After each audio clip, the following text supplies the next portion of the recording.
think many of you were here last year at the 50th anniversary of the Glow. Nash gave me an hour to do a presentation on Meherabad.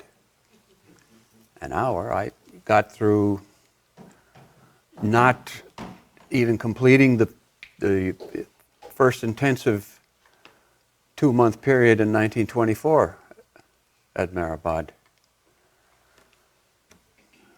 After that, he said, "What happened? You didn't finish." I said, "Sorry, I just didn't have enough time." He asked me, "How much time do you need?" I said, "I don't know, maybe 10, 12 hours." So that's how this happened. According to the schedule, the agenda here, we're supposed to cover 8 phases. I'll tell you honestly that I doubt we'll get through it. I think you'd appreciate it more if we take our time and cover all of these things and not miss some important details and stories. So we'll try to approach it in that way. And of course, we have to start from the beginning. This is not the beginning of Meherabad. This is a very early beginning, but it involves some important personalities. So we're going to look at the first photograph here. We'll be looking at over 100 photographs easily. If we get through the whole program, it would be over 200. But let's begin and see what happens. This photograph was taken, if you can see the date, 1899 in December.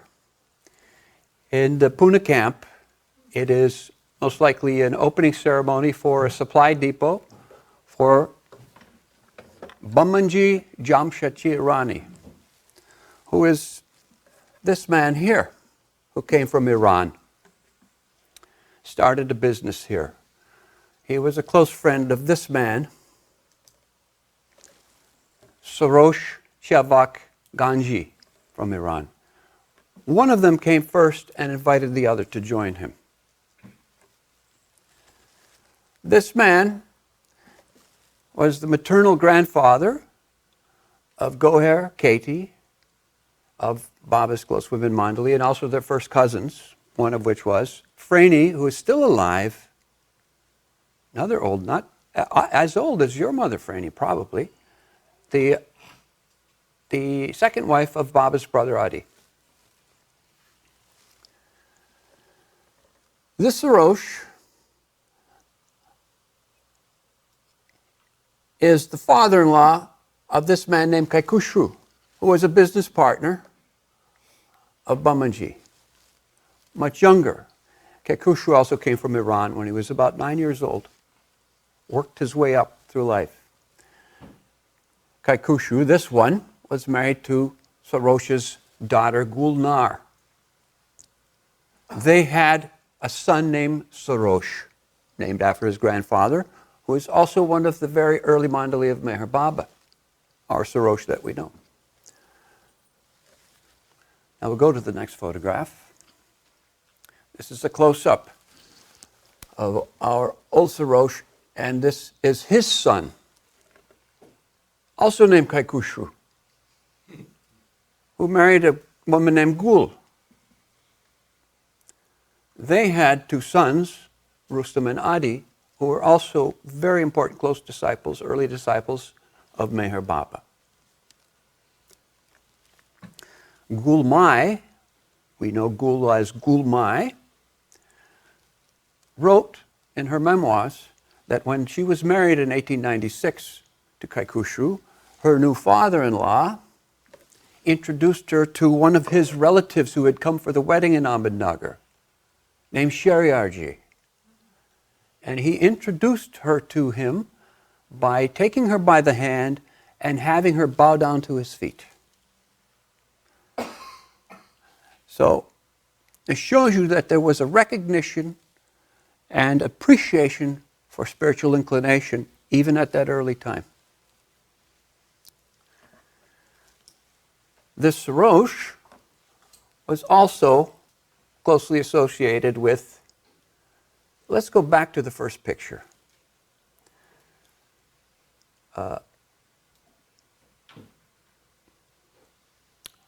Let's go to the third picture.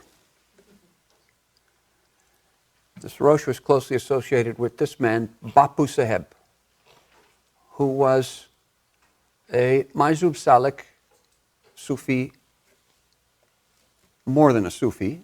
Once the God realized there's no more ism, but he was a Mazhab Salik in Ahmednagar. Perfect one, Baba had said. When Soroush Ganji died in 1903, he came to their home and demanded the clothes of his disciple, Soroush. That's how we know that he was very close to this man, Babu Saheb. Babu Saheb used to come to the restaurant of the other Kaikushu. Now we know Soroush's father as Kaikushu elder because he was about 16 years older than Adi and Rustam's father, Kaikushu. He used to come to his shop, but the younger Kaikushu who worked there at the time would serve him his complimentary cup of tea whenever he came. I'm telling you all of these things to show you an example of how, and this is only an example of one family group, how closely affiliated they are with these very advanced spiritual personalities. He dropped his body about 1910. Now let's go back to the first image, because this image was found by David Fenster a few years ago. He sent it to me and asked me, what do I think? And I said, we've been looking for this for years for a particular reason. This is the only photograph we know, and we're quite sure, that shows Galor Shah, the saint.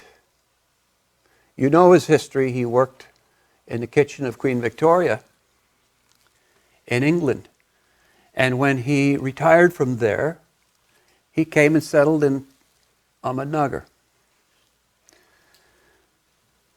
He was also a close friend of Soroush's family. And obviously B.J. Irani, who invited him there for this. I'm not going to take the time to go into why we're quite sure it's him. Now let's go to image number 4. During World War I, the British Army constructed a quarantine camp for POWs about 5 or 6 miles south of Ahmednagar. There had been a single incident of plague, and through a long process of military, whatever you call the process, they built this camp there, which happened to be the right topography and the right geography for this. The camp was set between the road and the railway tracks, so it had good access to that. This is one of the buildings that was there at the tank. This is a ground level water tank, a double water tank that was built on top of a hill to the west of the railway tracks, about a quarter mile up on the hill. Away, it was filled from a well next to the river near Arangaon, about a half a mile away, and the water from that well would be pumped up to fill these tanks. When there was water in the well, and these 2 tanks would be filled, the valve man would be in this room here and would signal the pump man at the river when the tanks were full, and by gravity, the water from this tank would feed the camp. It was a very clever way to get through that long summer there. So this was one of the buildings that was there at the time. There were 3 other buildings down the hill that were left after the camp was dismantled. Now, during World War I, Kaikushu Soroush supplied incandescent light bulbs and other supplies to the camp with its connections with the British, which was less than 2 years by the time the war was over and the camp was closed. After the camp was evacuated, the remaining supplies were auctioned off from the camp and components, and Kaikushu had a role to play in that also. He was also then familiar with the people, the farmers who had, the government, that is the British Army, had leased this land from a few farmers in the local village Arangaon. Somehow, Kaikushu came into possession of this property almost by default because apparently nobody else wanted this property. And that's how he came to own it, through repayment schemes and that kind of a thing. Let's go to the next. This is Gulmai on the left and Baba's mother, Shireen Mai, on the right. Very nice photograph. Gulmai was a person who was not interested in the worldly life. She was despondent about worldly life. She had trouble with family relations often, in one form or another. Shireen Mai was a worldly person, and of course, her goal was that her biggest frustration in life was that her son, her favorite son, the brilliant one, didn't have a very successful worldly career. He could have been a doctor or a lawyer in her eyes, and he's wasting his life doing this other spiritual business. My sister-in-law, Gulnar, in 1919, had a severe skin condition that was incurable. Baba's uncle, we know as Masaji, was working for Kaikushu in Ahmednagar at the time, after his wife died. See the connections.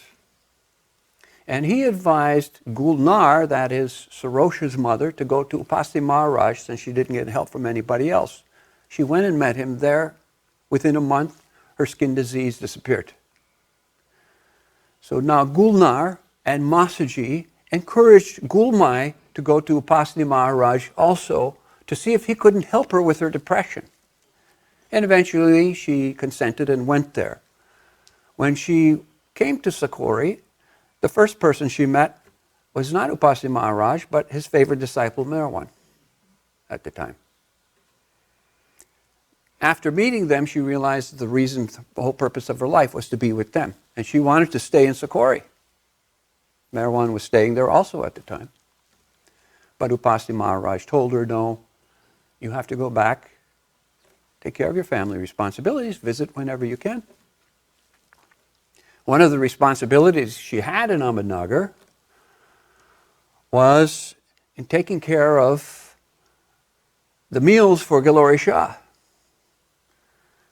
And almost immediately after World War I, when Kaikushu got the property, Galor Shah, who would see Gulmai very often, although he was a recluse, he was close to that family,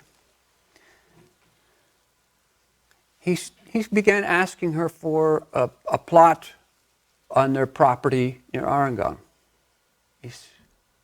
He was telling her, I plan to retire soon. I like the peaceful atmosphere out there. I don't need much, maybe just enough to lie down, maybe a little more. She was reluctant. She put him off by saying, it would be very difficult to bring your meals there every day. It's such a long ways away.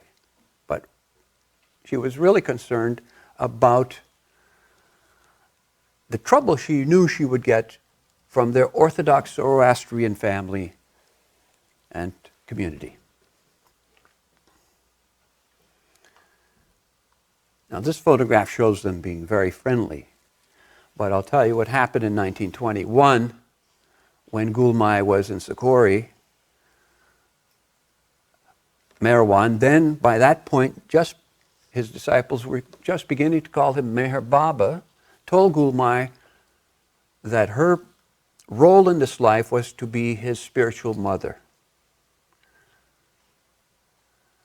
And within a few months, Upasni Maharaj told Gulmai that Mehra is now your master. You consult him concerning all of your personal affairs and do whatever he tells you to do. Shireen Mai resented this thing, spiritual mother. She was a strong personality. She had to be, or she would never have been able to tolerate all the trouble she got in life because of being the mother of Meherabad, mostly from the Zoroastrian community. So, although this is a very nice photograph, this is something that we can remember them both for posterity. But they were not. Shireen Mai wasn't always very kind to Gulmai. I'm going to tell you things frankly now. They're all dead and gone. Adi would say more than once he would see Baba approach Adi's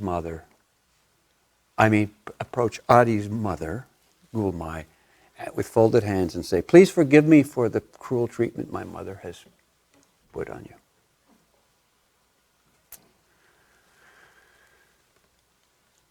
Let's go to the next photograph.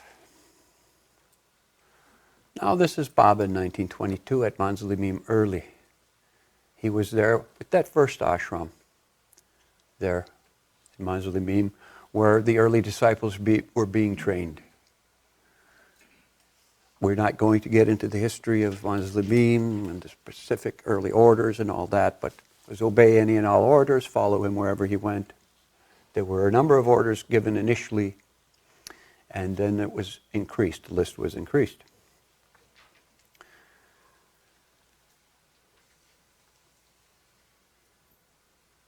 Let's go to the next photograph.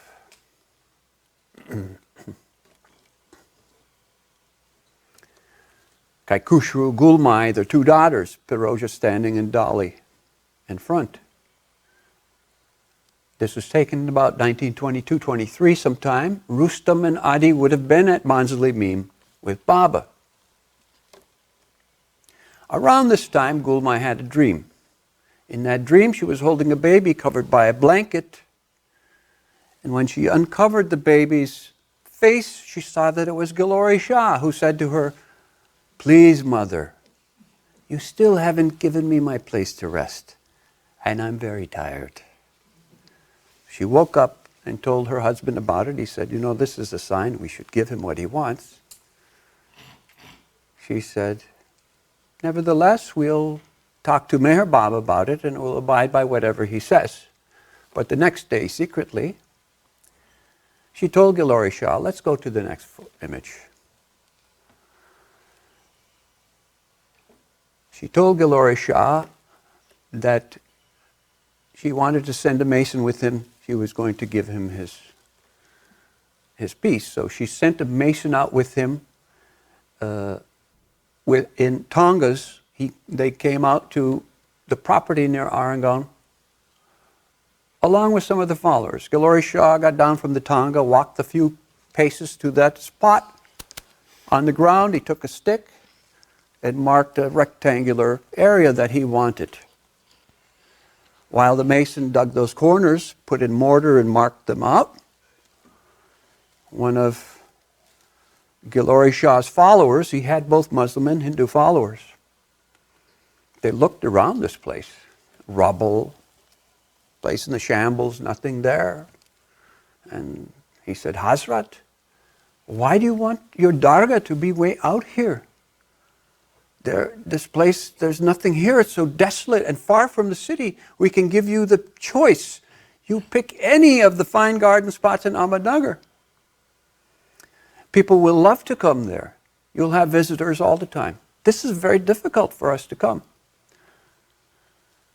He said, "You people are like children. You don't understand anything. One day this place will belong to the whole world. Soon the great one is coming." He said, "The Saheb. Soon the great one is coming here.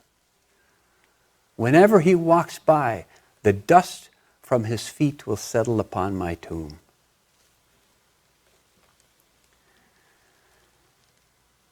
Let's go to the next image.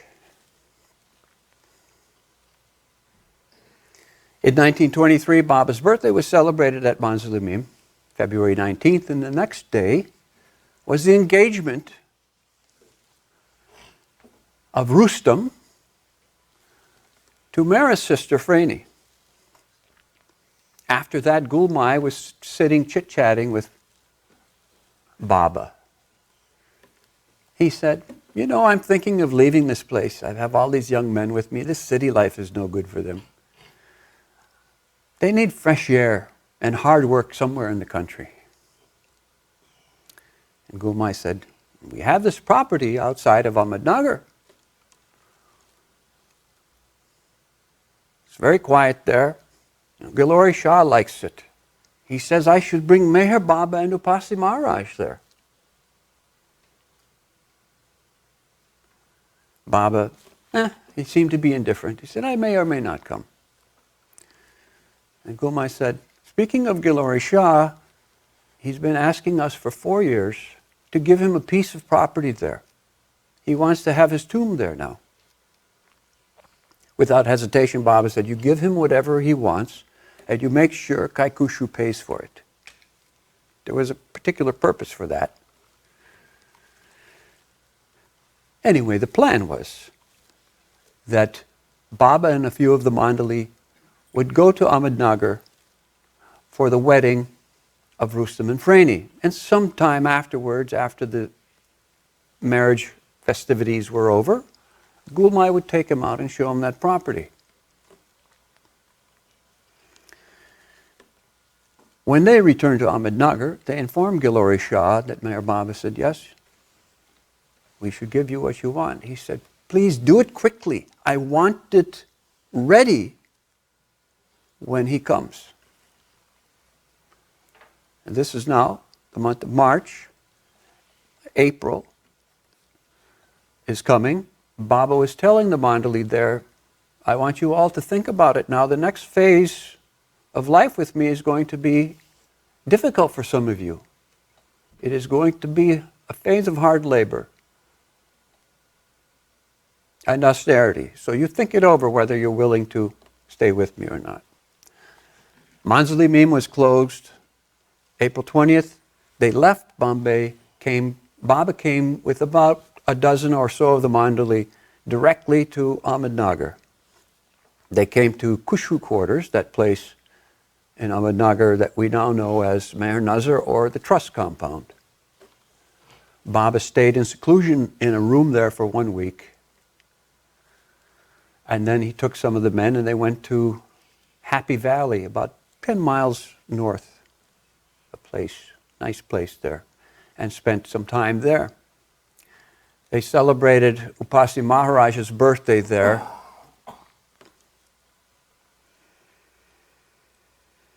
On May 3rd, by feeding the local poor. But Baba was restless to get back to Ahmednagar, so before midnight they started walking and walked the 10 miles back that evening, that night, to Ahmednagar. Back to Kushu quarters. Now the relatives and friends had already been arriving. Weddings were a big deal then. They had already been arriving for the wedding coming in the next week. Baba that next morning was in an irritated mood because Gulmai had not returned to Ahmednagar as he had asked her to do by that point. What had happened is she went to Sakori to celebrate Upasi Maharaj's birthday there with some of Baba's followers. And that night when she wanted to leave, the Tonga driver was sleeping on his seat. She couldn't wake him up, so ultimately she took the reins of the Tonga herself and drove it to the station, the 9 miles to the station, but missed the train, so she had to catch one the next day. So Baba was already irritated that morning. Adi was helping Baba wash that morning, and he informed Baba that there's an attitude of antagonism developing around there, instigated mostly by Gulmai's brother. Without saying anything, Baba just walked away. Standing order for the Mandali at the time was follow Baba wherever he goes. So Adi was left to inform all the other Mandali that Baba has walked away. They ran after him. Many of them dressing as they ran down the streets there. Baba just quietly walked. They had no idea what his plan was. He walked towards the station. They thought maybe they were leaving the city. But at the station, Baba turned south and walked another 5 miles. And there they're coming. Arangaon is in the distance. There's a well there on the left. One of the neem trees is there. There was a round stone parapet around that neem tree at that time, and Baba came into the shade of the tree and sat on the east side of that tree and gestured, this is a nice, look, there's someone's tomb is there, but nobody's in it yet. Baba said, it's a nice place. The Mandali again, saying, what's nice about this place? There's nothing here. They were very thirsty, as you can imagine. Now remember, they walked the 10 miles the night before, and they walked this additional 6 miles without breakfast. Very thirsty. Baba sent 2 of the Mandali into the village, try and get a bucket on a rope so we can drink some water, refresh, wash up a little bit, and see if there's anything you can get to eat. They went in. In the meantime, the watchman of the property showed up and explained to them that this property belonged to now Conseb Kaikushu Irani from Nagar. Okay, so they began to explore the property. They went to the post office. Now, last year, Nash reminded me of this story that Pendu told. The first building they went to was a post office building, which was near the railway tracks. It had a large veranda mostly on the east, but also the south side there. Pendu saw a matka, which is a clay pot that has water. He was so thirsty, he just, without thinking, went to drink water from the matka. And from a distance, Baba had a stick and threw and hit him on the side of the head and knocked him over. And in that matka was a dead lizard, a gecko. Pendu would have at least, maybe died, but at least had become very ill if he had drunk the water from that matka.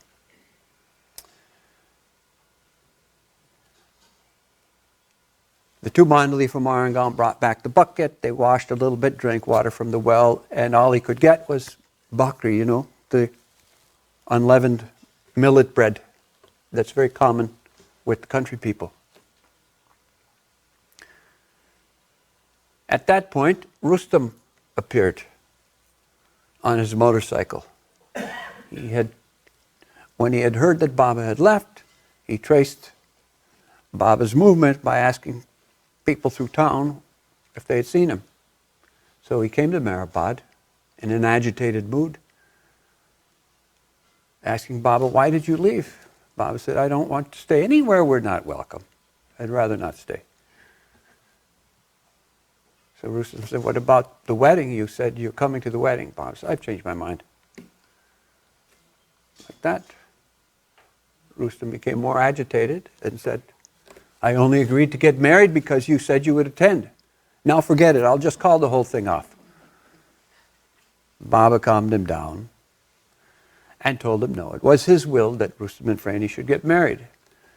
"Don't worry," he said, "it's better if he and the Mandali stay out of the way and not aggravate people with their presence." He said, "But they should come to him soon after the wedding and he would give them his blessings." He said, "In the meantime, it's better we stay out here in Arangaon. Just send the luggage out on a bullock cart. We'll stay here." So that first day, that's what happened. They swept that veranda and the post office, walked around, inspecting the property, made a list of supplies and things they would need to clean and maintain the property, do some reconditioning. That was the plan. So already it's chosen, but there's no conversation per se. Baba did relent and went back to Ahmednagar. Let's go to the next photograph. Baba and the Mandali came back to Ahmednagar the day before the wedding and stayed, instead of Kushu quarters, in the personal new home of Conseb, Kaikushu, and Gulmai. It was a large 2-story home. The upper floor was a large hall where most of the Mandali stayed, and then there was a tower with a cupola room where Baba and Gustaji stayed. So they stayed there out of the way. This is a photograph in front of the Agyari in Ahmednagar of the wedding party in general. Let's go to the next image. By the way, most of those people on the right were relatives of Franny, that is also Mehra Padri, were first cousins, and the people on the left were mostly the groom's relatives. These are some of those early people. Of course, this is Rustam and Franny. This is Franny and Mehra's mother, Daulatmai. We believe some of these are cousins and brothers. This might be one of her brothers. This is Goher and Katie's mother, Khorshid. This is Gulmai. You see, she doesn't look very happy there either. She said she got no help at all to do this. And her husband, Kaikushu, was harassed by his own brother-in-law, Kaikushu, who said to him, "Your wife has become a magician. She's just messing with your mind. Are you that weak?" And Gulmai's brother would tell him, "You used to be a man. What happened to you? You're nothing yet now. You do whatever she wants." Antagonism. So no help was given. And she said also she didn't get help from Baba's family. They felt they couldn't interfere. There's a long story about even the engagement of Rustam and Franny. There was so much problem in initially finding a match before they realized it was right before their eyes. But Baba let them go through the process to see the antagonism against him in the community. Is Mehra in this picture? Mehra is not here, and we'll get to that in a few minutes. But so all of the arrangements for this wedding were the responsibility of Gulmai. Baba did help by making the Mandali serve the wedding feast. So what the Mandali, you won't see any of them in here. They were all busy working to prepare the wedding feast, washing vegetables, cutting vegetables for the cooks. And then they had to serve the wedding guests, who gave them the cold shoulder. Mostly Zoroastrians and Europeans. And the word had gone around, these people are like that. They follow this charlatan Meher Baba. But Baba wanted them to help. So that's what they did. Anyway, they thought at least there's a nice vegetarian dish for us waiting, which we rarely get. But Baba in his own way, micromanager, the food is cooked, yes, yes. And this is the what? This is the vegetarian food here, yeah. Now how did you cook this? Oh, we just cooked it like this. Oh, you did. And what utensils did you use? No, we just use it. You use the same utensils in the non-veg and this vegetarian? I see, okay. No food for the Mandali.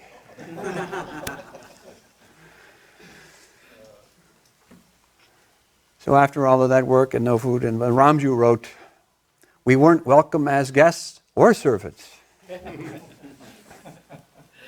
Let's go to the next. Well, let me see. There may be a few others we want to look at here.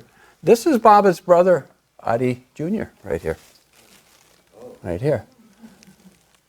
I believe this is Katie, and this might be Scylla, their eldest sister. Let's see, who else? I think... so here's Gulmai. Let's go to the next image. Here's Adi Jr. again. This is Khorshid, our Khorshid, whose mother, here, Suna, was the sister of Gulmai. So she's a cousin. Khorshid, at this point, is 13 years old. Now imagine she's 13 years old, and within a year and a half, she's living as one of the women disciples of Baba. That's how young she was. Baba's mother, Shireen Mai. Cousin Naja, who here is 15 years old. Okay. This is Kaikushu, the elder, Soroush's father.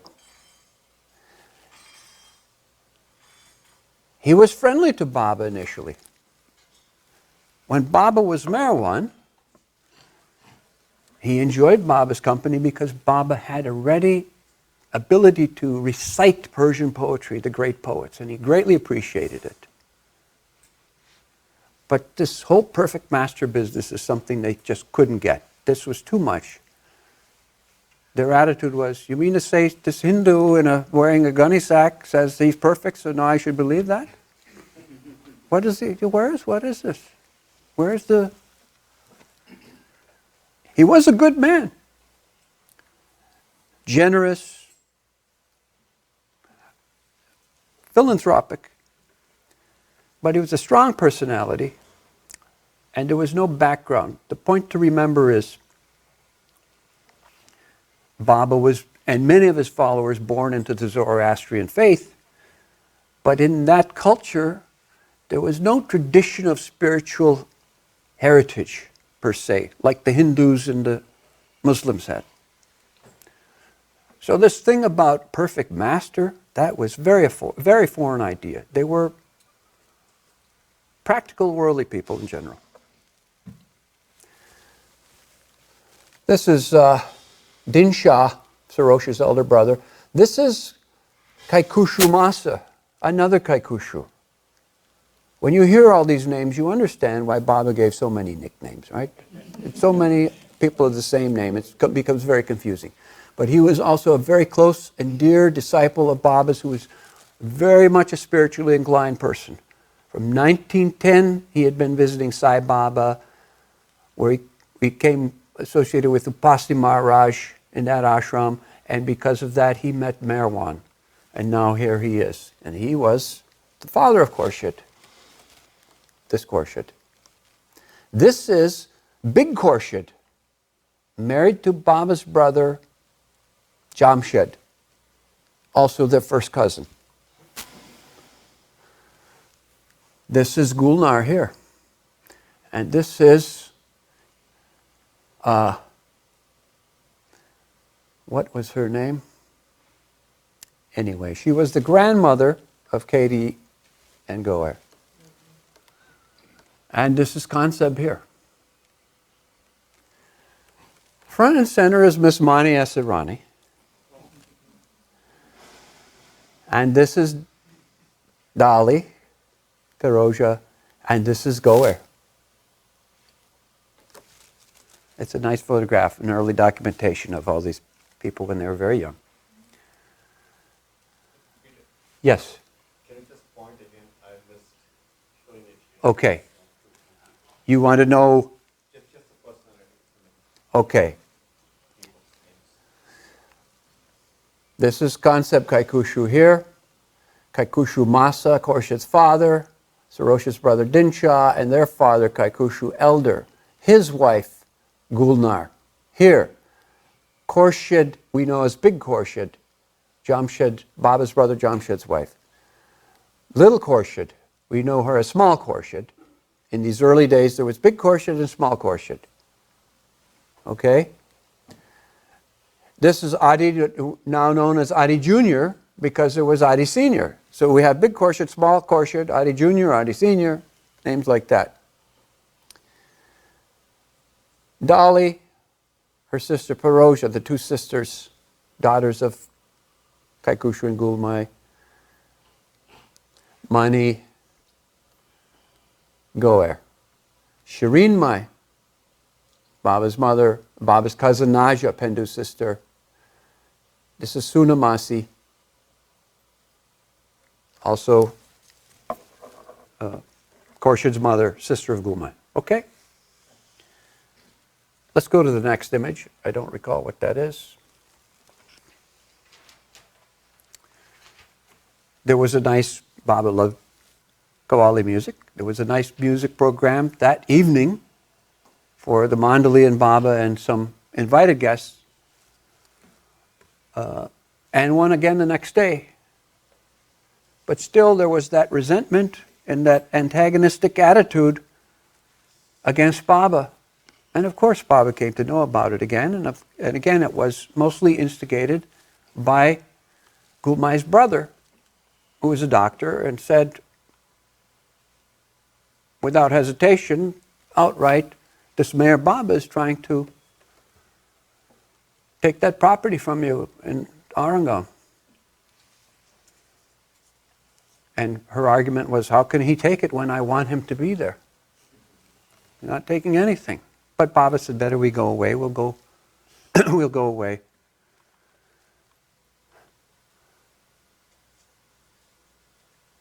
So they went to stay in the Dharamshala near the station at the time. They spent that next day, the 11th, it probably was of May, the wedding was on May 9th, at the Dharamshala discussing what they might do.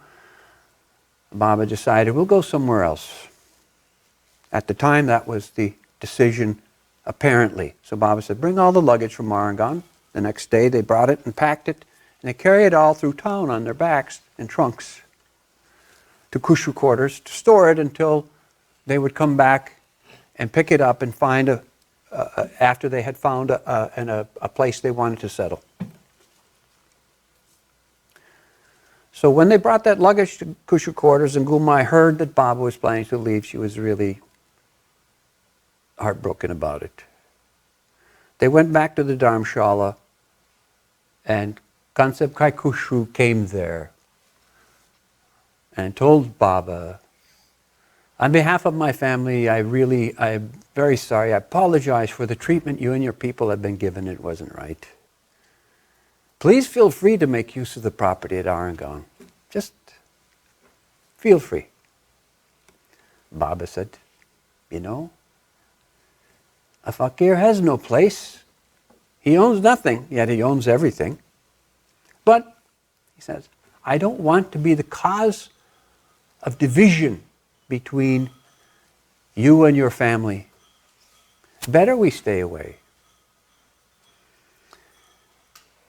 Kaikushu told him, I don't care what these other people think. It means nothing to me. I only care about Gulmai. He said, and right now she's beside herself with grief about this whole issue. Please, my prayer is that you stay at the property in Arangaon. So Baba was touched by his plea, and they decided to go back to Arangaon. Went back and got the luggage and again marched through Ahmednagar. So Ramju writes about these people in Ahmednagar staring at these men of all these different characters from different faiths and religions carrying this luggage back and forth through Ahmednagar, wondering what's going on. Same luggage. They went and settled back in Arangaon at the property. Which year is this? Pardon? Which year? This is 1923. This is just a few days after the wedding. So they settled back at the property in Arangaon, and their work was to renovate this old bungalow that was left. This was a mess quarters bungalow, the largest of the buildings down the hill that were left from the army camp. And this is a photograph of it some years later. We didn't have one exactly of that time. So they spent so many days doing this. During that process, now we come to the point you asked the question about Mehra. Where's Mehra? Mehra was staying in Sakori at Upasi Maharaj's ashram at the time. And she had been planning to attend the wedding. Of course, it wouldn't be right if she didn't attend the wedding of her only sister. But what had happened is she was actually doing hard labor with the women in Sakori. And somehow she sprained her knee a few days before and it swelled up. And under that pretext, Upasi Maharaj said, I can't possibly let this girl travel like this. She has to stay here. But the real reason was that there was a relative of theirs from Pune who had a nephew that she wanted to get Mehra engaged to. As you know, the habit is at a wedding, then you get the next one engaged, so the whole thing can just keep going on like that. So there was this issue. Now that person was actually still in Ahmednagar hoping to secure the deal. But on May 19th, many of the older women, that is Daulat Mai and Frani and Mehra, came along with their mother. And Daula Masi, Shireen Mai's sister, who is also a dedicated disciple of Baba's by that point. And Gul Mai and a few others came to Meherabad to see Baba. Everybody was staying in the post office still, remember. Baba was busy helping the men work. When they arrived, he told them, go and sit on the veranda at the post office, and I'll wash up and join you there. So Baba washed up. He was helping them whitewash the building at the time. Baba came and he allowed them all to have his darshan there. This was the first time Mehra had Baba's darshan, bowed down to his feet. She had seen him in Sakori, but she had no interaction with him per se. So the first interaction she had with Mayor Babu was May 19th, 1923, there at the post office. So they all had Baba's darshan, there was a little chit-chat, and in no time, of course, the main issue came up, which was, and Baba's mother brought it up, Mehra has been offered a marriage by so-and-so, the nephew of so-and-so, you know. Yes. And so they were thinking of all the trouble that Rustam and Franny had with their finding the right match engagement, and she's got an offer, she should take it, right? And Baba said, has anyone asked Mehra what she wants? She was 16 years old, and the thought was with these older women, how could she possibly know what she wants? She's only 16. But Mehra was sitting off to Baba's left, behind the shoulder of her sister Franny, who was a courageous person. Mehra was a bit shy. Anyway, Baba said, ask her what she wants. And Mehra said, I don't want to marry. What?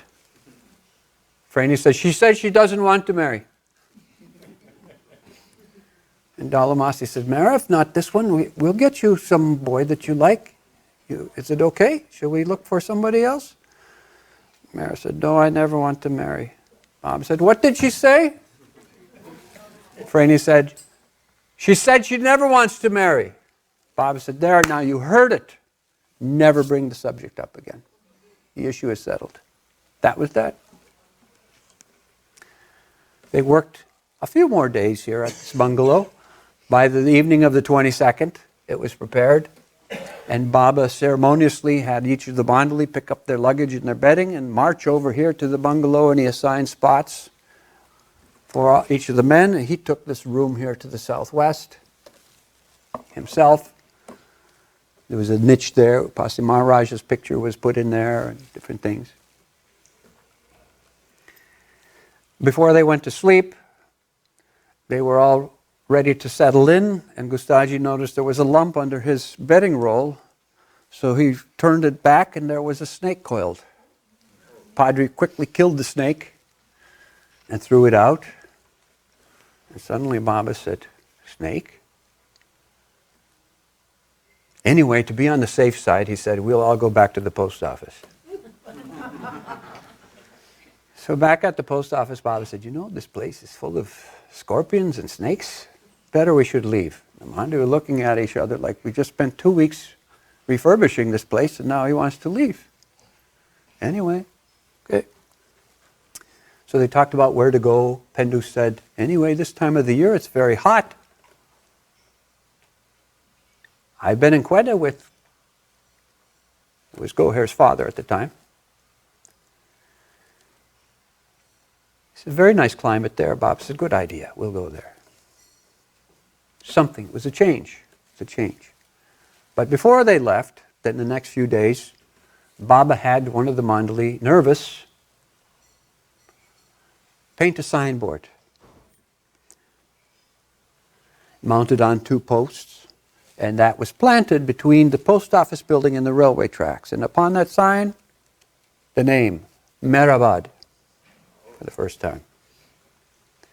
Then they left. Now let's go to the next image. They traveled up north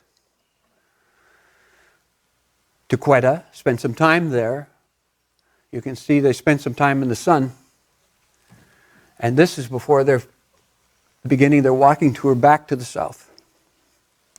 So I'm going to point out some of the early Mandali to you with Baba here. This is Behramji, who met Baba late 1914.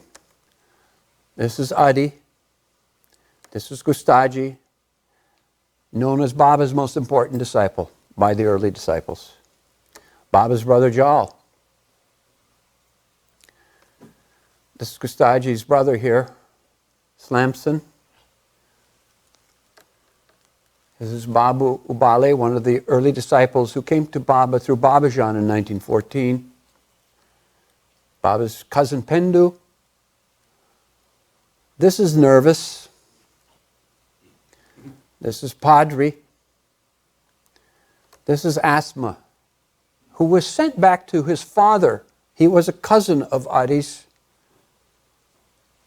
He was sent back to his father, who was adamantly opposed to Baba after this trip, and ordered never to bring up Baba's name, never to come back, but always remember Baba and keep him within. And he did. Very difficult thing to do. Ramju, Baidul. This is Pendu's father, Masaji, Baba's uncle. And this is Barsop, okay? One of the Muslim disciples of the time. So they walked through a very desert-like area on that trip. Gustaji's brother Slamson gave Baba advice. He heard that somebody said this is a shortcut. Bob said, "Oh, shortcut? Yeah, Baba, we should go there." "Oh, okay." So they took the shortcut. Very difficult. Pendu almost died. He had to be put in a hospital at the end of the walk. His tongue was swollen. He couldn't even drink. They had to put him on an IV. All this time, Baba has been fasting now for months. At this time, he was fasting on watermelon juice. They returned to Meherabad on July 9th for 3 days, and after that, 5.5 months approximately of Baba being on a liquid diet, he for the first time ate some solid food with the Mandali on that evening at Meherabad. Most of the next 3 months were spent in Bombay, and a number of these people were working on the different versions of Upasi Maharaj's biography at the time, publishing and distributing his biography. Let's go to the next image, please. Okay. This photograph was taken in October 1923, and it shows again some of the different mandali. This is from a walk from Bombay to Sakori, a point midway. I'll name some of the different disciples here. This is Burja Daiwala, who was one of the disciples who lived near Manzili Mim. This is Adi again. Ramju. This is Raghunath Karmakar, who was the son of Durgamai, Upasi Maharaj's important female disciple. He was kind of a problem child, so Upasi Maharaj dumped him on Baba for some discipline, which apparently wasn't all that effective.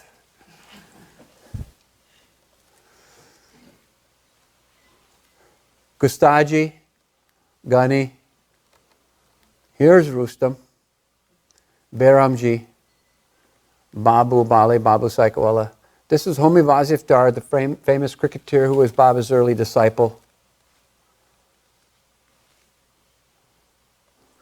who didn't stay with Baba because he had a responsibility for something, and that this was basically the end of his time with Baba. This is Soroush, Baidu, Slamson, Gustaji's brother, and this is Nervous.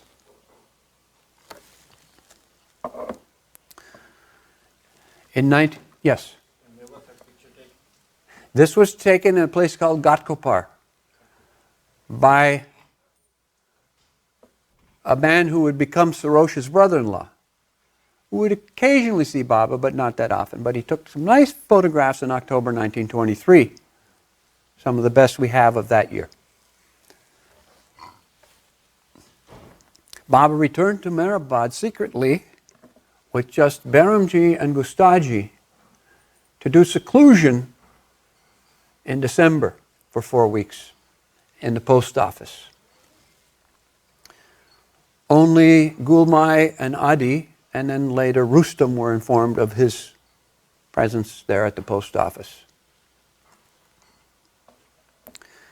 Then comes 1924. During January, they were still in Bombay making arrangements. Baba wanted to go to Iran for the first time.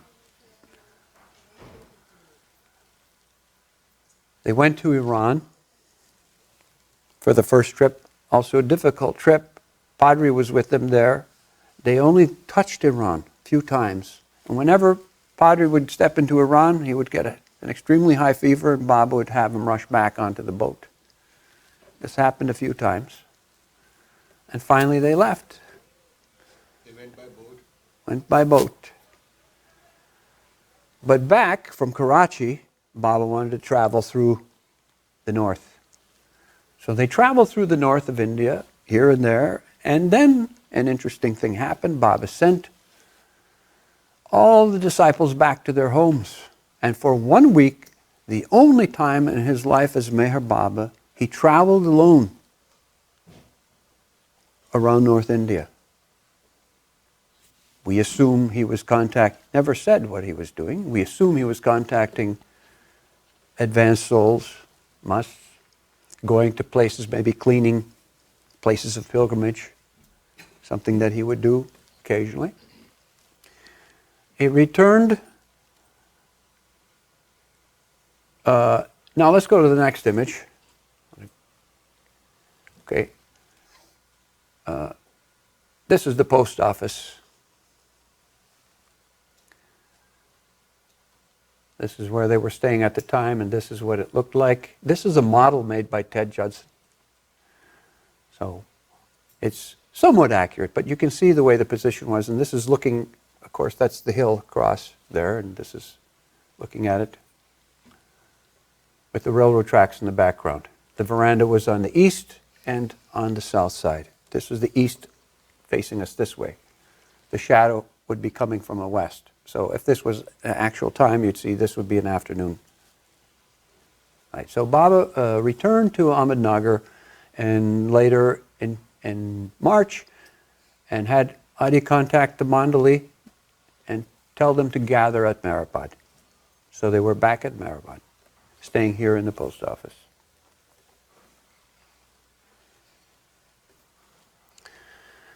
When they returned, the first work they did upon return was to finish demolishing the dilapidated structures that were left from the army camp, mostly in this area between the railroad tracks and the road. Level the grounds and do all that.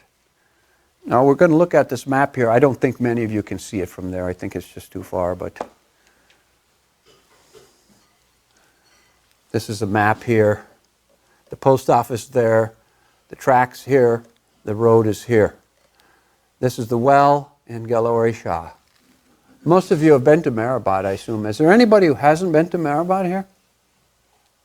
Okay, so you know what this is.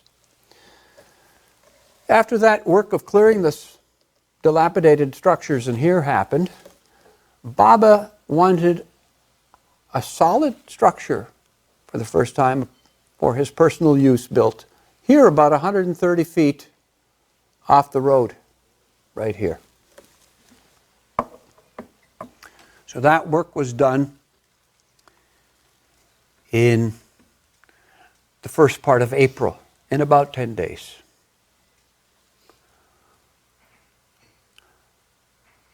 Now I want to go back and tell you a story. That man who gave the bucket and bakri to Baba and the men in that first day in 1923, the previous year, was an old carpenter. That night, he brought a lamp to Baba for their use at the post office. That first night they stayed there. And Baba told him, "Your house will always have light." He was the first disciple of Baba's from Arangaon and the first Christian disciple of Baba's. Now that man, the carpenter, and some of his crew were on this job for this building, the hut.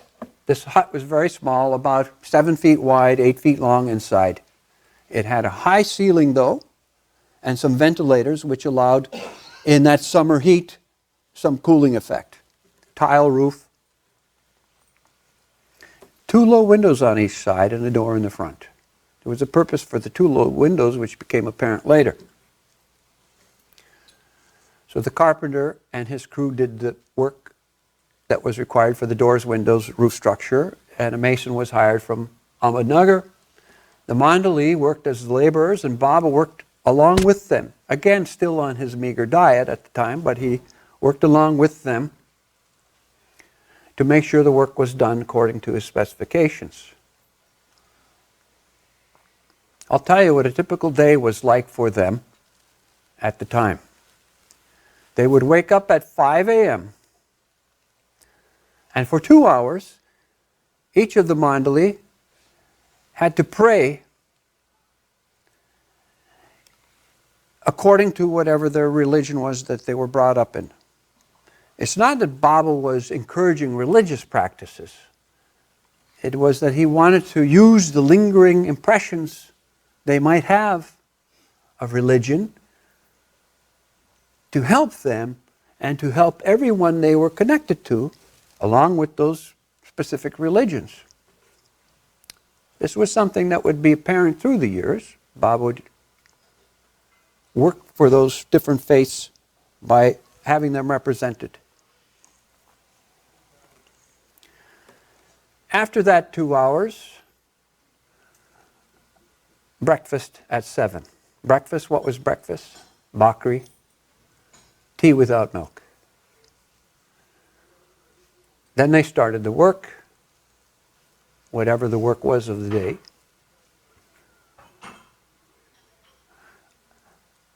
At noon, it would be too hot, it was the summertime, so they would stop, they would break for lunch. Lunch would be rice and dal, usually.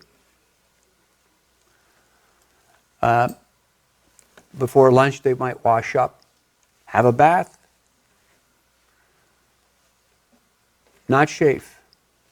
From the time they came, the end of March, there was one rule for Babu and all the men there, no shaving.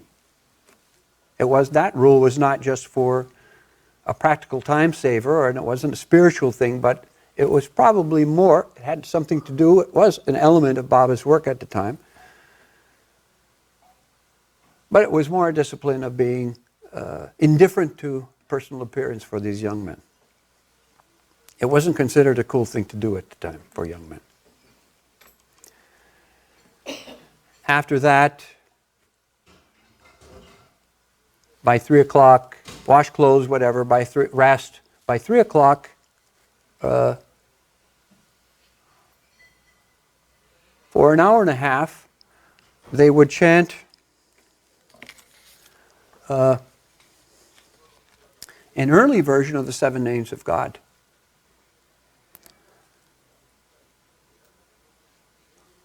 Khuda Paramatma Allah Ahuramazd Ram Yazdanhu. That's what it was. This was preceded and followed by a recitation of a poem that Babu had written at Manzili Mim called Horizon of Love. That happened for an hour and a half. At 4:30, more tea without milk. And then they would work for an hour and a half, let's say. In the evenings, Babu would give them an explanation, a discourse, which they loved. Sometimes he would sing. Babu was a very talented musician. He would play usually dholak, the double-sided drum. As he sang, Adi would play sitar, not harmonium in those days, to accompany Babu, if he sang. And that's the way they spent their evenings.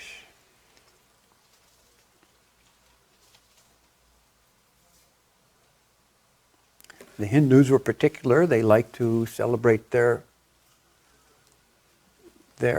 holidays, religious holidays, and Babu encouraged them. And at the same time, he seemed to be indifferent to the religions of the other men.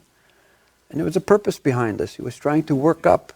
He allowed the Hindus to do it because they were traditionally enthusiastic. And the other men he played down so that he could create this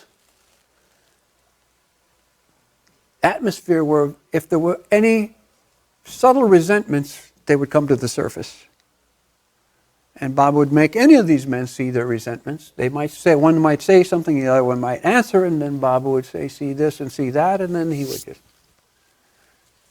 layer after layer. This is how Baba would create an atmosphere. This was the way it was always around him. Nobody could leave something in. It all had to come out, be expressed, and then he would wipe it away. So that atmosphere was there. So, in that sense, they celebrated Ram's birthday there in front of the Jopti on April 13th. Music, different things. Baba that evening made a statement, "I have a great mission to perform in my life for the benefit of humanity, the results of which will soon be recognized." What I say is, soon in the language of the ancient one, soon is a very relative term. So, soon. The next day they fed about 1,000 poor people there around the Jopti. The work went on. Very difficult work. If Baba wanted to get this work, why did he bring them there in the middle of the summer with all the heat? Because he wanted to create that atmosphere of tension. That's what it was all about. He wanted them to go through this thing. On the 16th of April, they began refurbishing the bathroom building, which was another one. Let's go to the next photograph, by the way. This is the way Baba looked then also, during that time. This is also taken on that same trip in October 23. But this was Baba's typical dress of the time.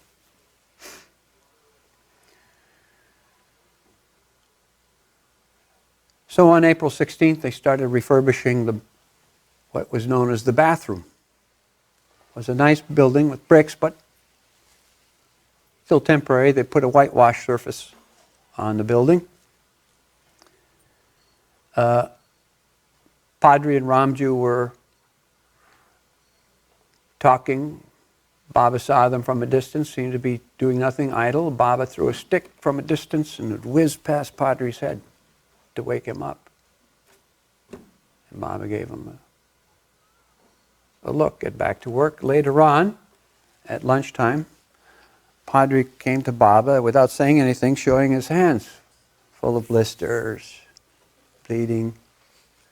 Baba scoffs and says, "You people swear you're ready to sacrifice your lives to me, and a few blisters on your hands and you start whimpering and crying. This is not even the beginning of what your life on this path has to go through, where every day the body is assaulted, remaining in that wounded condition till it gives up the ghost. It is a sin to complain on this path."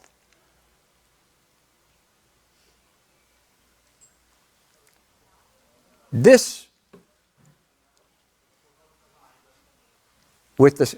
trying to remember what this is. Where every day you must allow me to torture you and cut you inch by inch. That would be brave. Keep your lips sealed and keep quiet. That would be brave, not showing me the blisters on your hands. How would the average person take this? Maybe this life isn't for me. It's a little harsh. But to Padri, he considered it like poetry. Baba's abuses. This is the way those people were. But imagine his personality to put them through all of these things, and yet they never would want to leave him. But Padri's hands were bad. So he was sent into the hospital to Ahmednagar. While he was gone, then Ramju was put in to take over the management, Padri's duties while he was gone. But the next day, Ramju developed a fever, and after a few days, Baba was irritated because it seemed like the other disciples were not considerate of Ramju's fever. So Baba got aggravated again with them. Called the meeting, reprimanded them, By that time, Padri was back. There was an issue about the management of Meherabad. Padri said, okay, he agreed he would take the management of the labor, but there was a practical problem with taking everything because the labor was apart from the household at the post office where they were staying. So then, after some discussion, Gustaji agreed to do that work.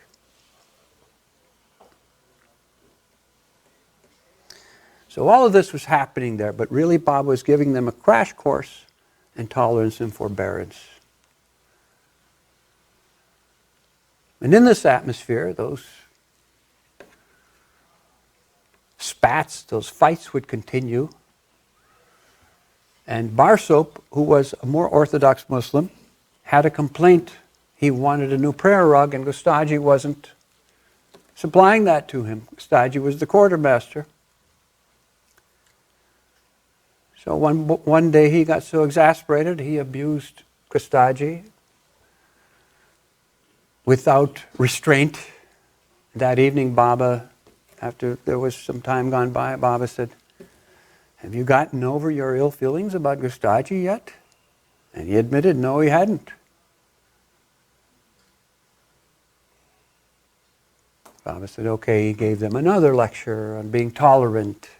And then he said, but the best thing is now we should have two rules. From now on, each of the mandali, when you get up in the morning, you go to each of the other mandali, say, you are my brother, and touch their feet. And if in the course of the day, at any time, day or night, 24 hours, if anyone says unkind words, bitter remarks to somebody, I should be informed, and I will go to the offender and touch their feet. Bow down to them. Barsop right away said, well, I can't follow the first order. It's against the Shariat of Islam. Baba said, I'm not asking you to put your head on anybody's feet. I'm only asking you to touch their feet. But Barsop argued for the Shariat of Islam. So Baba said, okay, for you, just shake their hands. Baba turned to Ramju. You're a Muslim. You have any problem with this? Does it violate the Shariat for you?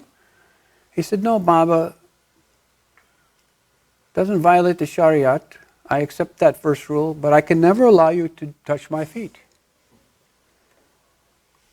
And Padri and Nervous agreed, yes, Baba, we can't allow you to touch our feet. Baba explained, this is my order. Are you here to follow my orders or your sentiments? So Padri and Nervous agreed. They'll obey. Ramju couldn't come to terms with it. Baba took him aside and said, look, you're doing the same damn thing that Barsop has done with the first order. Why don't you listen to what I'm saying? Why are you here? But Baba, I don't like you to touch my feet. You're here with me where it's a question of likes and dislikes. You should like what I like. But Baba, it would break my heart for you to touch my feet. And Baba said, well, maybe it would break my heart if I don't. And it went on like that, and Ramju couldn't say anything more. The argument was finished, but Baba made his point, and then he allowed him to be spared from the second order. So that was the two orders. On the 23rd of April, there was a discussion about a flag. They said, now that Baba has a real seat here, Baba had named that new hut the Jopti, by the way. They said, now that Baba has a real seat here at the Jopti, we should have a flag to mark the place. And the Hindu Mandali said, yes, every place we have a spiritual personality, we have the orange flag there. And of course Ramji said, orange is the Hindu color. Not bright garish color, Hindu color. Green is better. And the Hindu Mandali protested, green is your Muslim color. Why should we like that? And the Iranis and Parsis said, we don't like either of those colors. So Baba settled the issue by saying the flag should be of 7 colors. The bottom has to be red. The top will be sky blue. He gave other explanations about those things later. He said, but as for the other 5 colors, you argue amongst yourself and settle it. So that day it was done.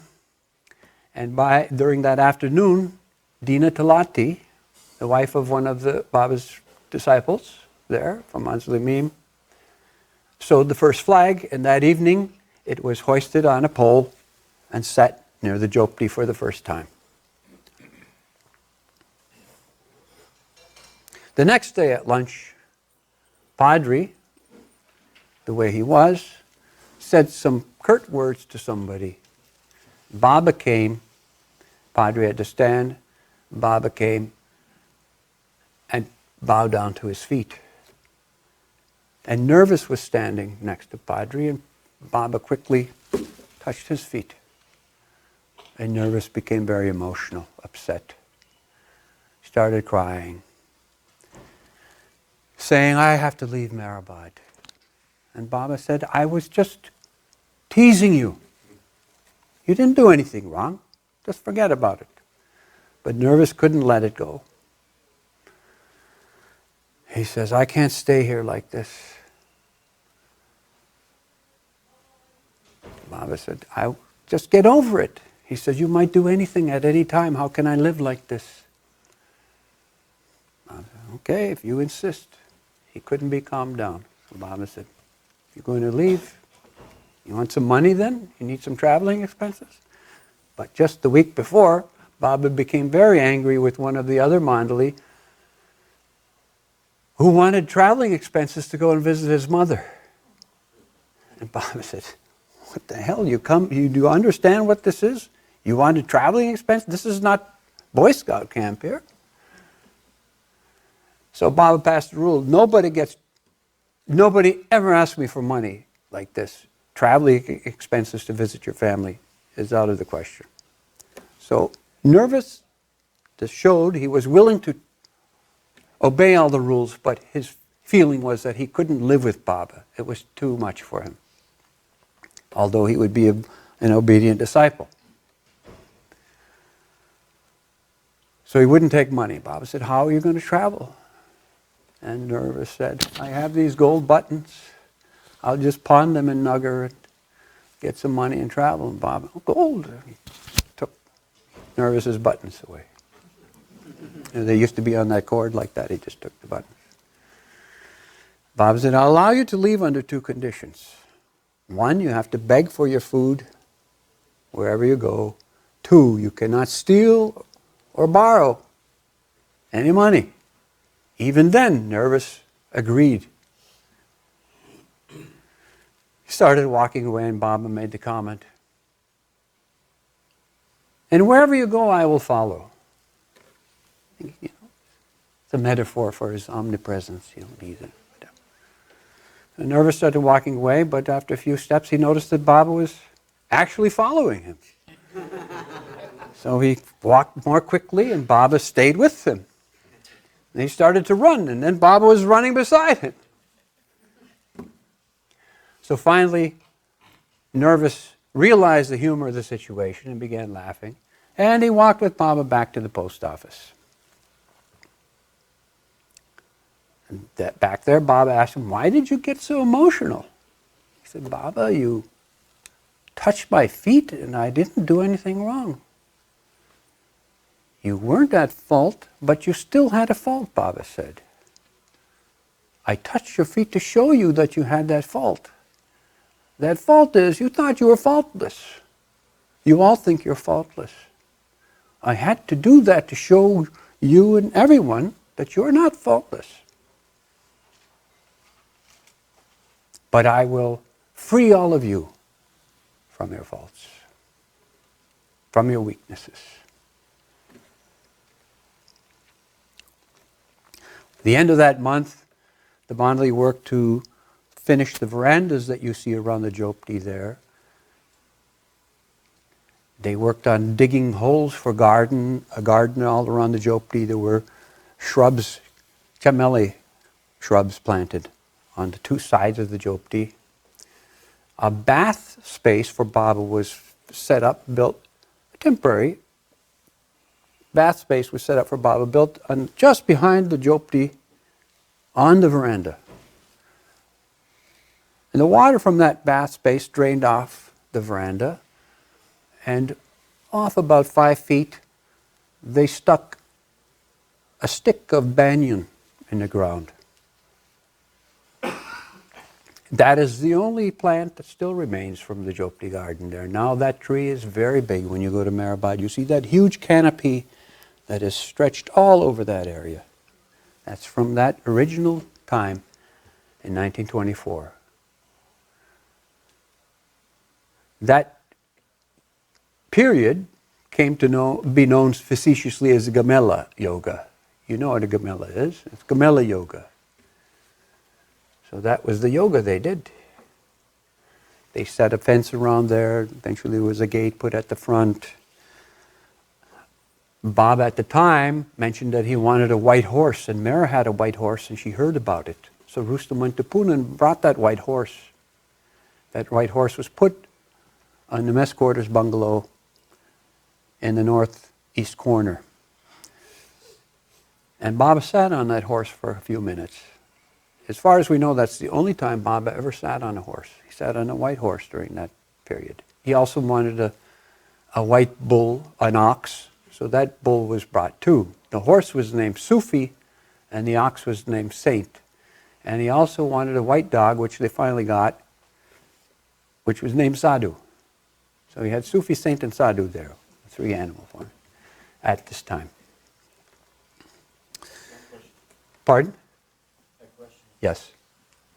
The name Ramji Abdullah sounds a mix of Hindu and Muslim, of Muslim origins.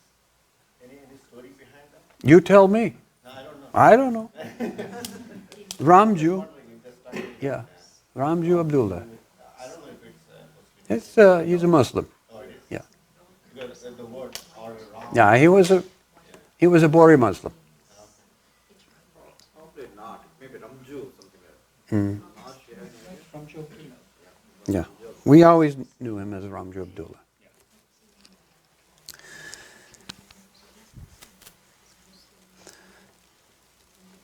On the 30th of April, Gulmai arrived with something new for Baba to wear. She wanted to distinguish Baba from the rest of the Mandali. They all kind of dressed like that, except Baba's kurta was maybe a little longer, practically, than the others. But she brought the first long sadra for Baba on April 30th. And that's where, from then on, Baba most of the time wore the long sadra. At first there was too much material. Baba had her make them smaller, less material, less ponderous for him. So that was the day when he started wearing the sadras, also from that point. While they were there, sitting there that day, one of these Orthodox Zoroastrians from Ahmednagar came, marching up, parked the vehicle outside the Jopti garden area, marching up with another Zoroastrian man from Ahmednagar.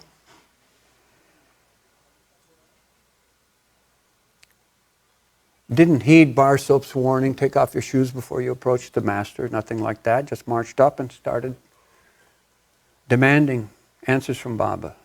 What are you doing here? What kind of yoga are you doing here? Baba was very calm. Labor yoga. Why do you sit here naked? Baba said, I'm wearing clothes. I have my boxer shorts underneath this. My chadis are here. Baba said, why did you think Zoroaster dressed like that in a Western suit? Yes, he did. So, Baba, it was humorous, but Baba very patiently allowed these people to fire these questions, and he just answered them in a very calm and disarming way until they lost their temper and just began shouting abuses at Baba. You're a charlatan. You're taking advantage of people, just taking their money. Baba said, we're just here. At that point, Adi got so irritated, he lost his temper, and he said one of the things that he would say from time to time. What was that? Get out! So they started leaving. They knew who Adi was. Baba said, why did you shout at them?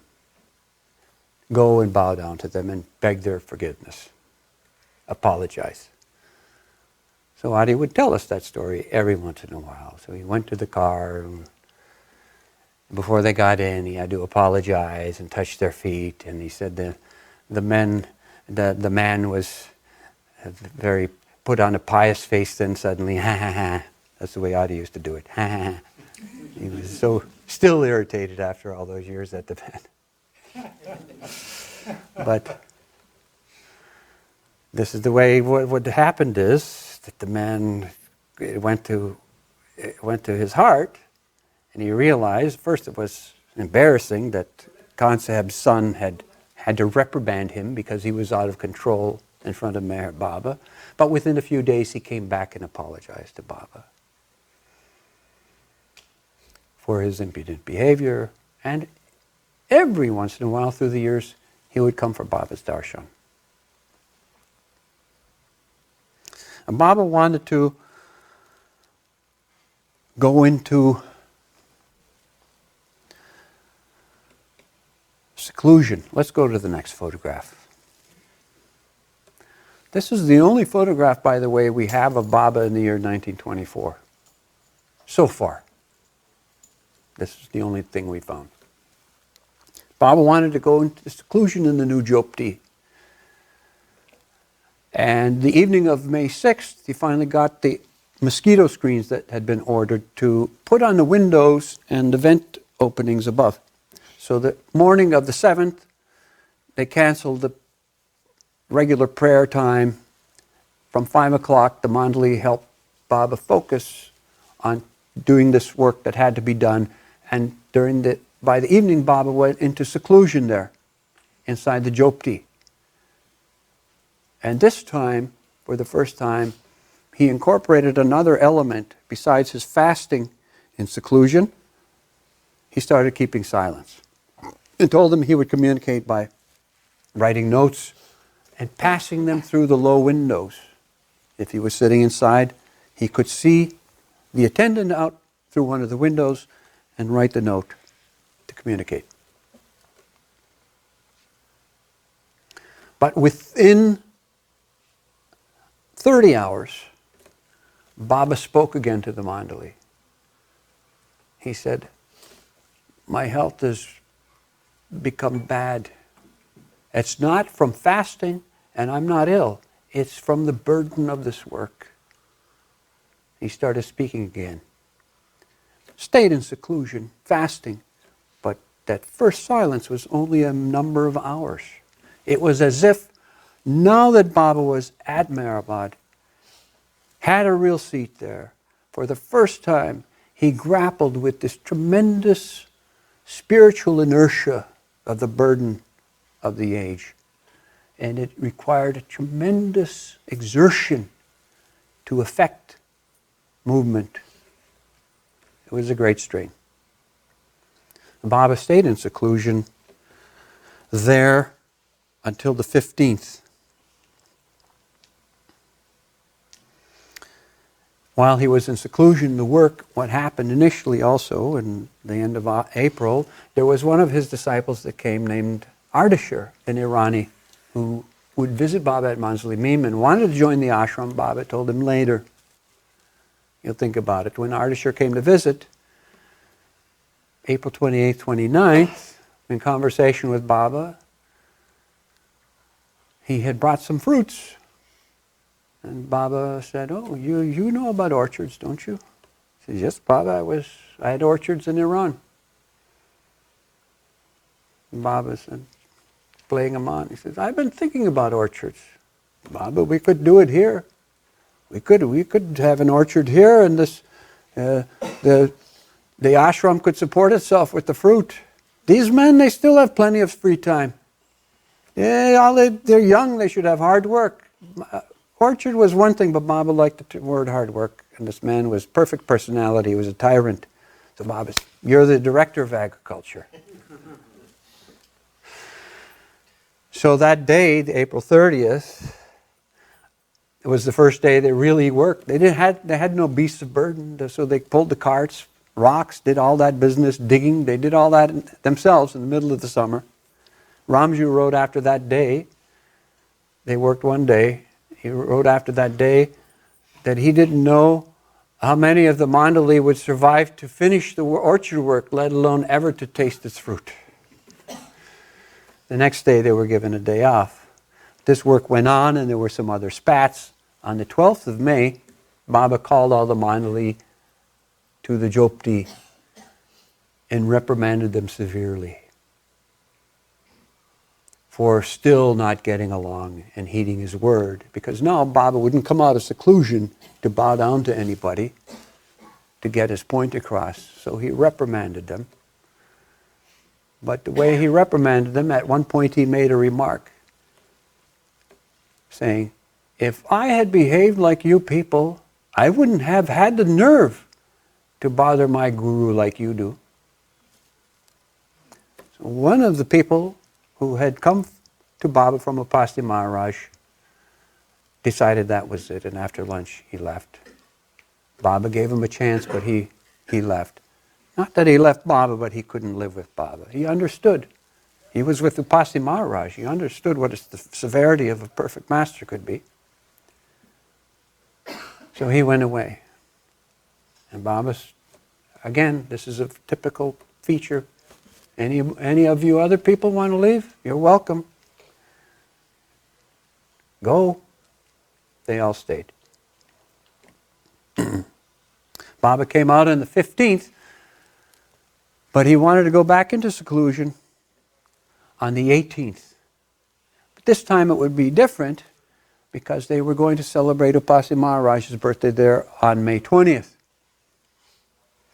What he wanted to do was fit a screen door. So he had Padri fit a screen door in the Jopti so that he could be in seclusion, yet people could be interviewed and see him. And he could even be in seclusion and still see the program through the screen door. But there was that veil there, which was a screen door, which kept him in seclusion and yet apart. So that was the plan. That work was done in a few days. And then the work for preparing for the birthday. On the 17th, Dervis went in to Ahmednagar to get some supplies for the birthday program. While he was at Kushu quarters, Kanseb Kai Kushu said something rude to him. He came back to Meherabad. Of course, Baba in his usual way. How was the trip? Who did you see?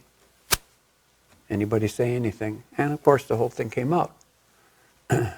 Baba called Adi. I'm extremely disappointed in your family.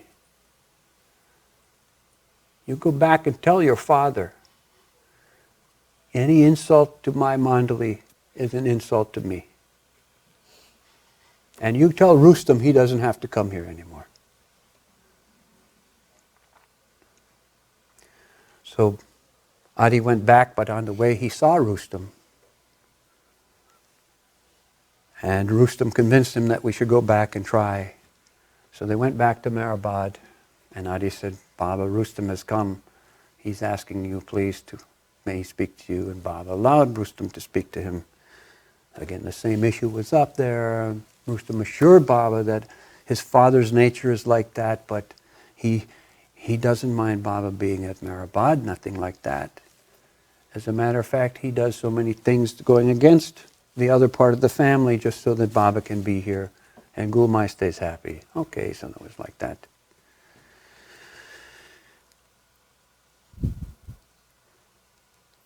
Anyway, the next day, Mehra and her mother came. That bathroom building was prepared for them and they stayed there. These were the first women disciples staying with Baba in his ashram. Baba had promised Mehra's mother that if he ever allowed women in his ashram, he would call her, and he sent the notice, and they came on the 19th and began living with Baba. This is exactly 1 year after Mehra first bowed down to Baba at the post office.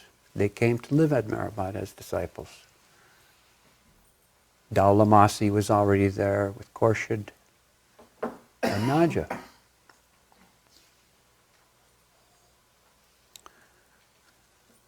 Pasi Maharaj's birthday was celebrated on the 20th. I want to go back and tell you one story before Babu went back into seclusion on the 18th. One day he said he wanted to play hide and seek with the Mandali. He says, I'm going to hide somewhere. I'm not going to leave Meherabad. I won't go to the village. I won't go up the hill. I will be here. Masaji will hide me and he'll inform you. So they all stayed in the post office and Masaji hid Baba and then he informed them to start looking. They spent over an hour looking everywhere. Into the well. They looked into the well. Everywhere they couldn't find Baba. Finally they told Masaji, we give up. So he took them all to the Jopti. There's a lock on the door. And unlocked the door and Baba came out. Baba said, you see, you used your minds thinking that how could I be in there? The door is locked. I can't be in there. The door is locked. You used your minds. It's like that, he says. I'm always within you. But you use your minds and think, no. Look for me outside here and there. You can only find me within. If you want to find me, look within. So Maharaj's birthday was celebrated on the 20th.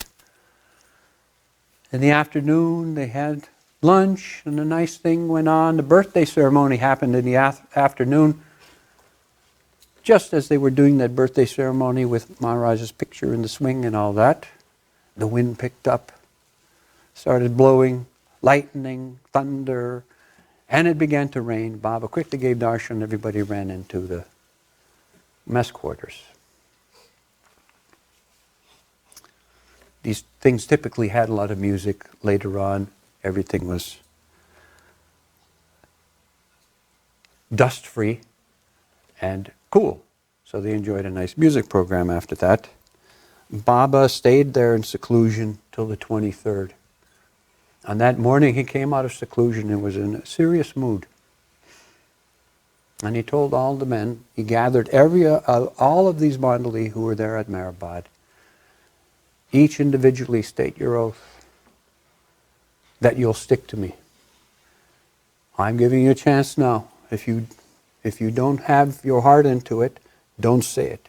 Each of them seriously verbalized their commitment to stick to Baba to the end. In the afternoon, Rustam came and said, Soroush's sister's wedding is this evening. And my father wants to know if Adi can come to the wedding. Adi was living there at Meherabad. Rustam was married. Rustam was the go-between. Rustam's job there in Ahmednagar was to supply Baba with things that he needed for the construction that was going on at Meherabad at the time. And he would occasionally send out cartloads, different things. Invariably, he would make some mistake. And also, he would be the recipient of Baba's reprimands. He didn't miss out on it. There was always something wrong that he did. Baba was very particular. That day, Rustam comes out after the serious morning of oaths and says, cousin Soroush's sister's wedding. My father wants to know if Adi can come. Baba reluctantly, all right. And he hasn't shaved all these weeks. Doesn't look good. Should he shave? Could he shave? Again, Baba. Inch by inch, they're getting these things out of Baba. So again, Baba relents. And my in-laws are here, Dalit Mai and Mehra, and could they attend the wedding?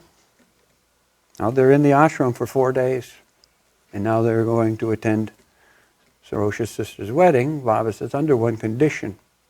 They have to wear the matubanu, no fancy saris. So from the earliest time, the women staying in the ashram had this order, the matubanu. It was a very old-fashioned, the white scarf, long sleeves, simple cotton. So that's one photograph I'm looking for. If we can find Soroush's sister's wedding photograph, I want to see if Mehra and her mother are in that photograph wearing the matubanu. That would be an interesting photograph. So Baba allowed it, and they returned at about 10:30 that night, and Baba called Adi and immediately started dressing him down. You've ruined the continuity of my work. Your family doesn't get it. You don't understand. Why is it? What was Baba resenting? That the family gave more importance to convention and tradition than his wish. So Adi stayed there quietly, allowing Baba to dress him down until he vented everything. He was going to send Adi away. Adi waited silently until Baba allowed him at least to stay there the night. So that happened that night. The next morning, Baba was still in a foul mood because of this. He started sending Rustam messages with anybody who was going for anything. The afternoon, Rustam came.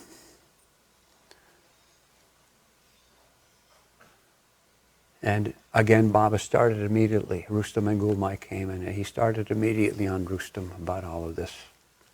And Rustam had reached his limit. He was also one of these Iranis with a short temper. And Baba pressed just the right buttons, and he blew up and blurted out something rude to Baba. And Baba said, "That's it. I'm leaving. That's it." And he walked away. Ghani happened to be visiting with Abdul Tayyab, one of the other old people from Lonavala, who had his car there. Baba walked to his car, and as many as the Mandali that could get into the car and hang on to it, got it into it and onto it. And Baba was sitting there, the car was parked near where the Dooney is now. The women started to cry who were there. The men some of them started to cry. Baba said, "Start up the car." And Gulmai started to weep. And they rushed the car. Each of them pleading with Baba, "Please forgive us for our mistakes. Please, Baba." Rustam also now relenting. "Please, Baba, forgive me." Very intense scene for about 2 hours. There. Can you imagine? During that time, each of them was looking within themselves. Did I do something myself to cause Baba to leave us? He was swearing he would never return to Meherabad. That was it. Very intense scene. Some discussion went back and forth, back and forth. Baba sitting in the car, all the Mandali there, and who could fit on, the other one standing around. And finally, Baba said, "Under 3 conditions, I'll remain. 1, the property should be transferred to either Gustaji's or Adi's name. 2, Adi doesn't need to be here anymore. He's shaved. He can just stay in Ahmednagar and live the life he wants." This is something Baba would say. "You go away, live however you like." He would taunt them like that, you know. And 3 was that Rustam and Kansab couldn't come out to Meherabad. Again.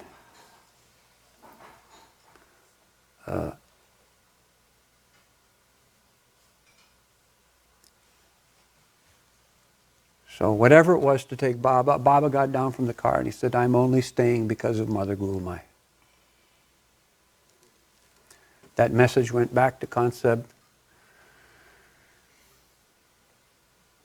You know, I tell people when they want to understand how Kaikushu was, Adi had one explanation for his father. He said he was a loud-thinking man. And Adi was a little bit of a loud-thinking man also himself. But Kansab's response was, "Does Meher Baba have so little faith in me that he wishes me to transfer the property?" Wrong thing to say when Baba was in this mood. So again, the next day, the issue was there. Rustam had come out to deliver that message. And again, Baba was irate. This time he sent Ramju with Rustam in. And Conseb sent out a note then.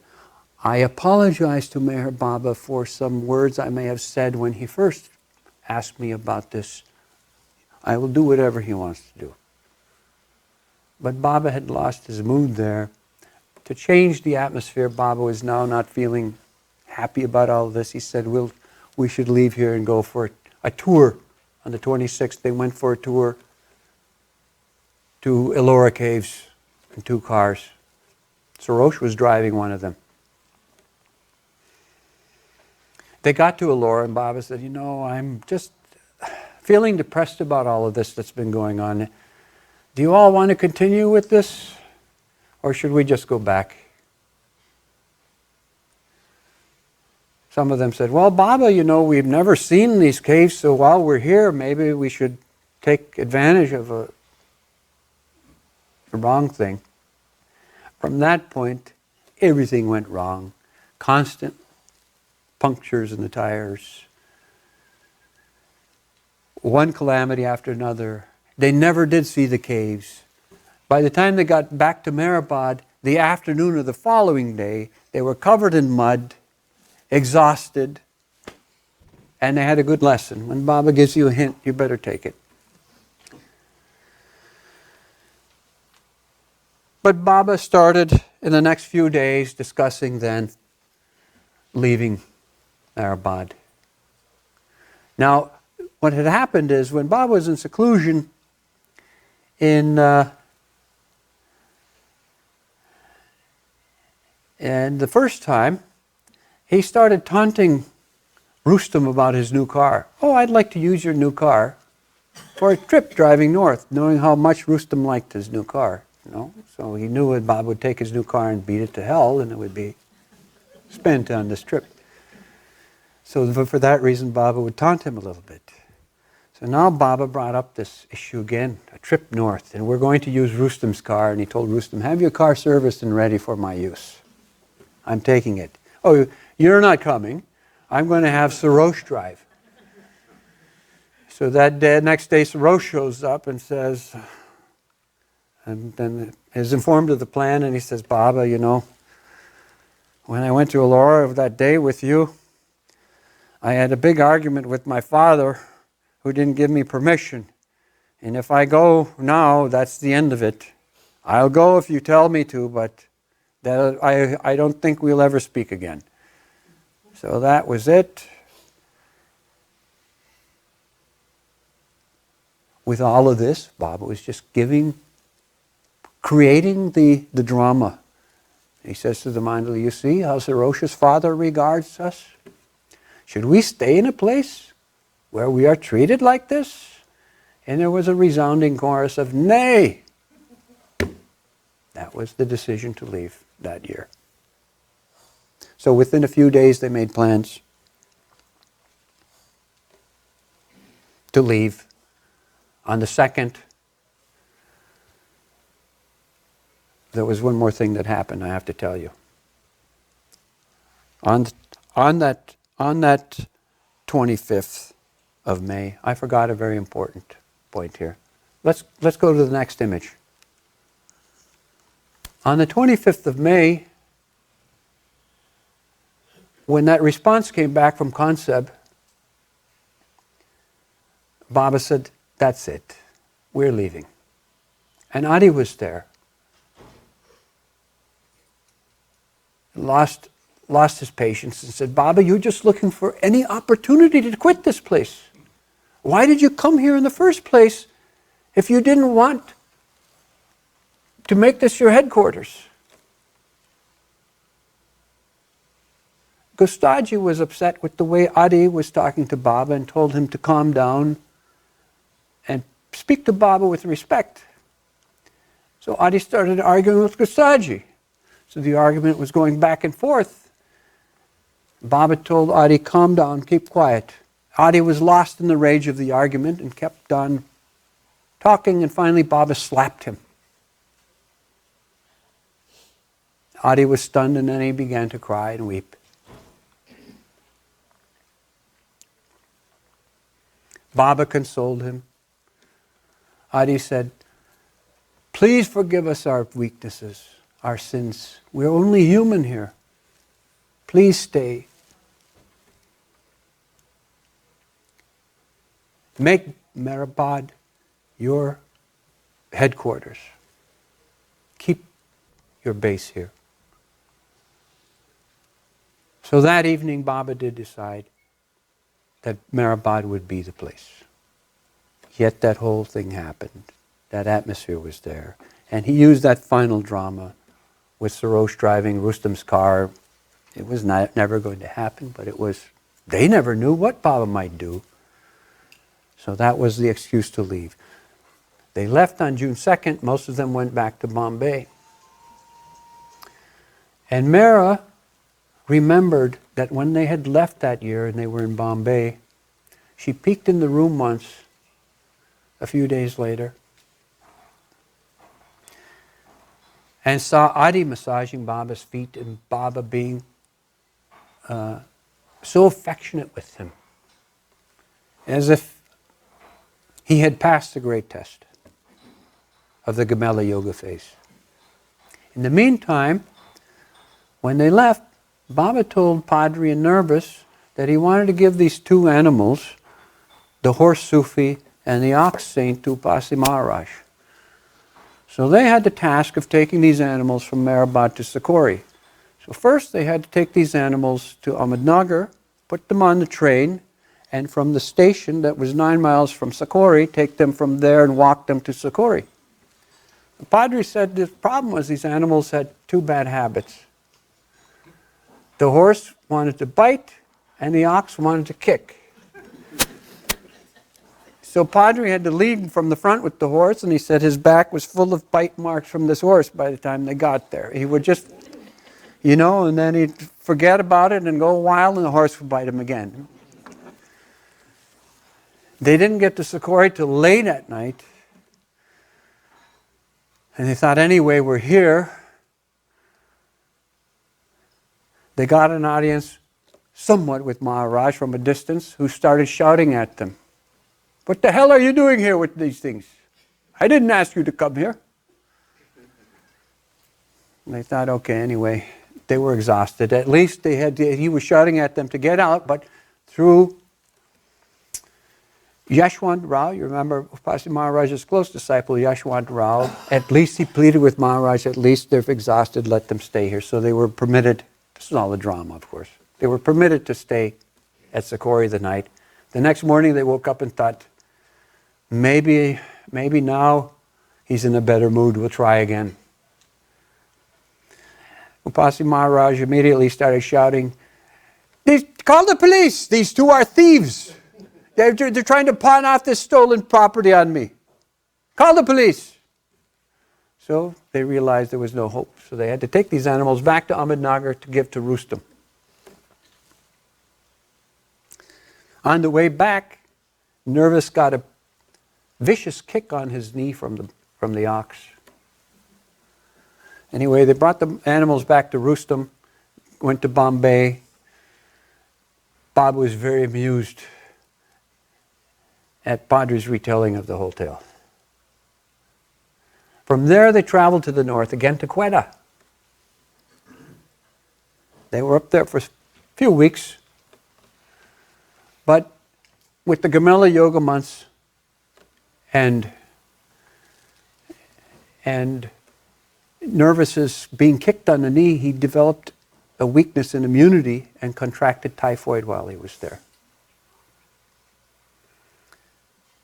Now, he became more and more ill. Baba told the Mandali, he's going to die, but spare no pains and no cost in taking care of him here.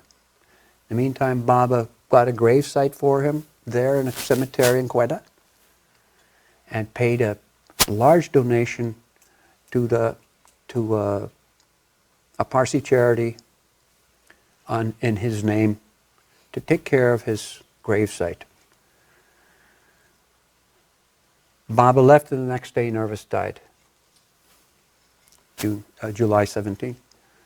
Nervous's death symbolizes the end of this important first phase we call the origins, and establishment of Meherabad. He was the one, after all, who Baba had paint the sign and plant it there between the post office and the railway tracks. And I can see we're not going to get very far into the history of Meherabad, but okay, that's the end of the first phase. Is Quetta in northwest Pakistan? Quetta is now, yeah, Northwest Pakistan. say northwest, yes, because Pakistan is So kind of that's long. right near the Afghanistan side, right? Yes, very, very close to the border. Any questions? Other questions on the first phase?